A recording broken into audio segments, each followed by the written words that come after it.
लोग आते गए, एक कारवां बनता गया। नो न्यूज़ अभी हमने कुछ दिनों पहले ही ये शुरू किया था। No news only views. अभी अभी जिस तरह की आप लोगों की प्रतिक्रियाएं मिलती जा रही हैं, जिस तरीके से लोगों के व्यूज़ मिल रहे हैं और जो लाइक मिल रहा है, उससे ये समझ में आ रहा है, हमारा हौसला बढ़ रहा है और हम आगे बढ़ने की कोशिश में हैं। हमारे साथ हैं आज पूर्व विधायक विनय सक्सेना जी। हम आपका स्वागत करते हैं अपने इस न्यूज़ चैनल में और अपने दर्शकों से हम बताना चाहेंगे कि छात्र राजनीति से लेके सक्रिय राजनीति तक विनय सक्सेना एक अपने आप में नाम है। विनय सक्सेना ने शहर के विकास में, नगर निगम में अपनी भूमिकाएं भी दी हैं, नेता प्रतिपक्ष के तौर पर भी और एमआईसी मेंबर के तौर पर भी। और इस तरीके की स्थितियां हैं कि विनय भाई जब चाह लेते हैं, किसी काम को करने की ठान लेते हैं, तो उसको पूरा कराते हैं और जनहित के मुद्दों में कभी पीछे नहीं हटते। विनय भाई, आपको क्या लगता है कि शहर विकास के लिए क्या जरूरी है? सबसे पहले मैं आपका अभिवादन करता हूं आपके दर्शकों का। नो न्यूज़ ओनली व्यूज़, एक नई शुरुआत, एक नई पहल। मुझे लगता है शहर में मील का पत्थर आप साबित होंगे और शहर विकास में जो एक मीडिया की और जनप्रतिनिधियों की भूमिका होती है, उसमें आपका स्थान अग्रणी होगा। जैसा कि हमने आपसे कहा कि ये जबलपुर शहर के लेके विकास की बातें की जाती हैं और बताया जाता है। आपको क्या लगता है कि शहर के विकास की जो बेसिक ज़रूरतें हैं, उनमें कहाँ कमी है? सबसे महत्वपूर्ण बात तो है कि जबलपुर शहर का जो स्थान था, मध्य प्रदेश जब हमारा बना, तो एक बहुत अलग हट के जबलपुर की एक भूमिका थी। जबलपुर मध्य प्रदेश का सबसे महत्वपूर्ण शहर था, लेकिन उतने महत्वपूर्ण योजनाएं, उतना महत्व जबलपुर को नहीं मिला और लगातार जनप्रतिनिधियों की उपेक्षा का दंश जबलपुर शहर ने सहा है। और उसका आज परिणाम है कि इंदौर हमसे आगे, और भी शहर हमसे आगे होते जा रहे हैं। कहीं ना कहीं हम पिछड़े हैं और इसका महत्वपूर्ण कारण है कि यहाँ पे सभी राजनीतिक दल एक दूसरे की जो प्रतिद्वंद्विता है, और शहरों में शहर विकास के लिए लोगों में एकता हो जाती, फिर वो पार्टी नहीं देखते, अपना शहर पहले देखते हैं। मेरा मानना है कि वो कमी हमारे जबलपुर शहर में लंबे समय से महसूस की जा रही है, जिसमें परिवर्तन आम जनता अगर ठान लेगी तो हो सकता है। देखिए, पहले एक J N R U M Manmohan Singh ji के समय में एक पहल हुई थी, पैसा भी आया, विकास के काम की शुरुआत भी हुई। बाद में यहाँ पर अभी स्मार्ट सिटी के लिए भी एक बड़ी योजनाओं का शुभारंभ हुआ, जगह जगह शिलालेख लगाए गए। आपको क्या लगता है कि ये स्मार्ट सिटी शहर में कारगर हुआ कि नहीं हुआ? देखिए, दो अंतर तो, एक तो है जवाहरलाल नेहरू अर्बन मिशन, जी, JNNURM, जी, जी, और स्मार्ट सिटी। स्मार्ट सिटी एक छोटा सा नाम दिमाग में तत्काल बैठ जाता, और स्मार्ट शहर, स्मार्ट सिटी, एक बड़ा सपना देखने में महसूस होता है। जबकि आपको मैं बताना चाहूँगा कि जवाहरलाल नेहरू अर्बन मिशन के तहत जबलपुर शहर को 1929 करोड़ रुपए दिए गए, जी। लेकिन आपने देखा बर्बादी क्या हुई। वर्तमान सरकारों ने क्या काम किया? LNT के नाले, जो LNT कंपनी नाले बनाए, उनको छोटा कर दिया गया।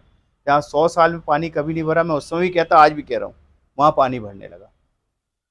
कई और योजनाएं, शहर के सड़क को खोद दिया गए, उन सड़कों को बनाने में दोबारा 1000-1500 करोड़ खर्च कर दिए गए, और रिस्टोरेशन में शहर की बर्बादी की गई। स्मार्ट सिटी मात्र 100 करोड़ प्रत्येक वर्ष, इसमें 50% पैसा नगर निगम और मध्य प्रदेश सरकार को मिलाना है।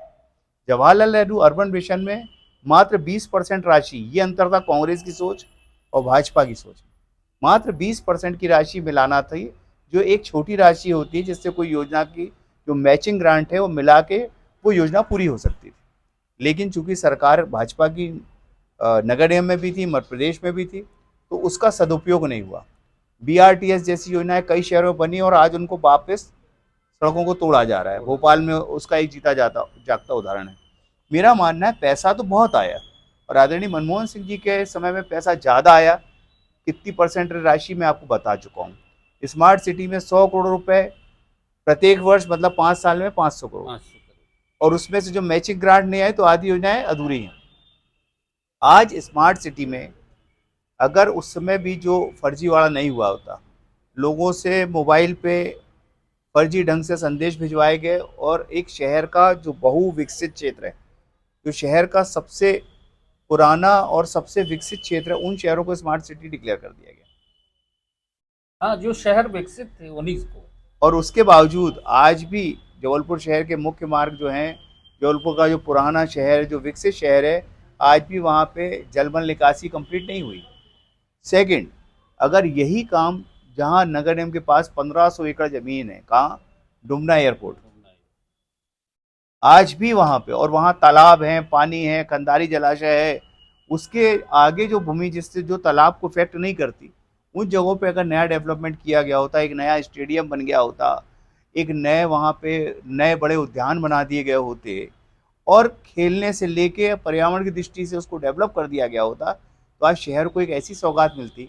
जब आपका कोई बाहर का रिश्तेदार आता तो आप उस पूरे क्षेत्र में, जहाँ आज फॉरेस्ट भी है, हमारा जो आपने देखा ही है डुमना जाते नेचर पार्क, उसके साथ खंडारी जलाशय है बहुत खूबसूरत, नए दो बड़े तालाब हैं, अपर लेक जिसको बनाया जा सकता था, अगर उस अपर लेक को बना दिया जाता दो, जो मैंने उसमें प्रस्तावित किया था, तो उसमें इतना पानी रहता कि जबलपुर शहर में आज अकेला खंडारी है जहाँ बगैर बिजली खर्च किए, यानी ग्रेविटी से पानी आता है। और अगर अपर लेक बन जाती और जब जरूरत पड़ती खंडारी पानी कम होता तो अपर लेक से हम पानी देते जाते। इसी तरह परियट के ऊपर अपर लेक बनाई जा सकती। तो जबलपुर शहर है बगैर बिजली के हम पानी आज पूरे शहर को दे पाते। और एक बड़ी समस्या जो आज भी जल की है, पानी की है, वो समाप्त हो जाती। विनय भाई, एक और मुद्दा है जिसके बारे में अभी ये बिल्कुल ज्वलन जलता हुआ है। टेलीकॉम फैक्ट्री का एक बड़ा मुद्दा उछला हुआ है कि वो 433 करोड़ उसकी कीमत आंक दी गई है। वहाँ पर बहुत अच्छा पार्क हैं, पुराने खंडहर हैं, जो आवास टेलीकॉम फैक्ट्री लगभग बंद जैसी स्थिति में आ गई है। उसके बारे में आप क्या कहें? देखिए, टेलीग्राफ फैक्ट्री की बात तो सबसे पहले जब किसी के ज़हन में भी नहीं थी, किसी ने उस तरफ सोचा भी नहीं था। आज से 5 साल पहले जब मैं विधायक बना तो सबसे पहले मैंने सरकार को, विधानसभा में और शहर को इस बात की आवाज़ को उठाया था कि टेलीग्राफ फैक्ट्री जो कहते हैं 70 एकड़, लेकिन जब वो नापेंगे तो कम से कम 100 के आसपास निकलेगी। 100 एकड़ भूमि अगर जबलपुर शहर के लिए एक बड़ी ग्रीन सिटी बना दी जाए, एक ग्रीन पार्क बना दिया जाए, इको पार्क बना दिया जाए, स्टेडियम बना दिए जाए, और एक भी पेड़ काटा ना जाए, उसकी ड्राइंग डिजाइन ऐसी बनाई जाए, तो पूरा जबलपुर शहर एक नया विकसित जबलपुर को देखिएगा, जहां आप कोरोना के बाद से जो हमारे को शुद्ध प्राणवायु की जरूरत है, वो हमारे कहना चाहिए शुद्ध प्राणवायु का एक बड़ा स्रोत है। हमारे फेफड़ों को सांस देने के लिए वो एक बड़ा क्षेत्र है। एक और मैंने मांग उस समय रखी थी, आपको याद होगा, कि जो कृषि उपज मंडी है, वहाँ भी 70 एकड़ के आसपास ज़मीन है। अगर ये दोनों ज़मीनें हम सरकार से ले ले, नगर निगम को वापस मिल जाएं, मध्य प्रदेश सरकार वापस लेके जबलपुर शहर के विकास में इसको दे दे। और इसमें कोई बहुत बड़ी बात इसलिए नहीं है कि टेलीग्राफ फैक्ट्रियाँ या बड़े जब इस तरह से मंडी बनती हैं तो मात्र 25 पैसे फुट पे ज़मीनें दी गई होती केंद्र सरकार को। तो क्या केंद्र सरकार से हमारा हक नहीं बनता जबलपुर शहर का कि हम लोग उस ज़मीन को जो 25 पैसे में हमने उस समय दी थी, 1 रुपये राशि दे के सरकार से वापस ले लें? अगर 1 रुपये दी थी तो 2 रुपये दे के वापस ले लें। लेकिन सरकार किसकी? जनता की तो है। चुनी हुई जनता की सरकार जनता की मांग को अगर नज़रअंदाज करती है तो मुझे लगता है जबलपुर शहर का एक बड़ा दुर्भाग्य होगा।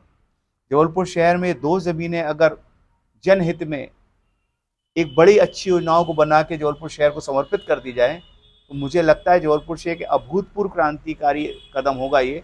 और ऐसे ही मैंने, आपको याद हो, बहुत पहले जब मांग उठाई थी, जब छोटी लाइन फाटक ट्रेन बंद हुई थी, आपको याद है, वो भी सबसे पहले मांग मैंने उठाई थी कि छोटी लाइन फाटक से ग्वारी घाट की जो सड़क ट्रेन मार्ग था उसको एक जबलपुर शहर को समर्पित रेलवे से करा दिया जाए, और आज वहाँ पे एक ग्रीन कॉरिडोर बने जो ग्वारी घाट में जो हज़ारों लोग जाते हैं, एक तरफ से जाएं और दूसरी तरफ से वापस लौटें। तो ये 3 बहुत बड़े प्रोजेक्ट जबलपुर शहर के जो वर्तमान जनप्रतिनिधि हैं, जो हमारे माननीय मंत्री हैं, मैं चाहूँगा कि इनको इसमें बड़ी गंभीरता के साथ पहल करनी चाहिए। अगर हम इस पर चूक जाते हैं तो मुझे लगता है जबलपुर का बहुत दुर्भाग्य होगा और जबलपुर के साथ एक बहुत बड़ा धोखा होगा जो मुझे लगता है हम लोग बरसों बरस तक उसको भूल नहीं पाएंगे। एक और चलते चलते एक बात कहना चाहेंगे, जैसा कि आपने शुरू में कहा कि एक राजनीतिक सामंजस्य और राजनीतिक इच्छा शक्ति का अभाव इस शहर में है।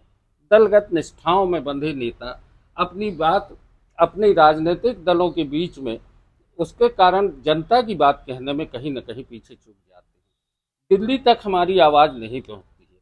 हम सड़क से संसद तक चाहते हैं कि हमारी जबलपुर की आवाज़ पहुंचे, विधानसभा में पहुंचे। तो यहाँ क्या कमी है कि हमारा जनप्रतिनिधि पूरी ताकत से वहाँ, आज 30 साल लगभग हो रहे हैं, दिल्ली में हमारी आवाज़ गूंजती नहीं है। हम सहमति और सहमत होने के लिए तालियां बजाते हैं या हाथ उठाते हैं प्रस्तावों पर। देखिए, सबसे महत्वपूर्ण बात है, हम लोग जब कांग्रेस की सरकार रही है और नगर निगम में भी कांग्रेस सत्ता थी, तब भी हम लोग जो सही मुद्दे थे उसको अपनी सरकार में खड़े होकर उठाते थे और ये नहीं डरते थे हमारी सरकार है, हमने उठाया तो क्या नुकसान होगा। नुकसान होता है थोड़ा बहुत कि अपनी सरकार रहते आप लोग मुद्दे उठाते, लेकिन हम लोग उसमें कभी पीछे नहीं हटे।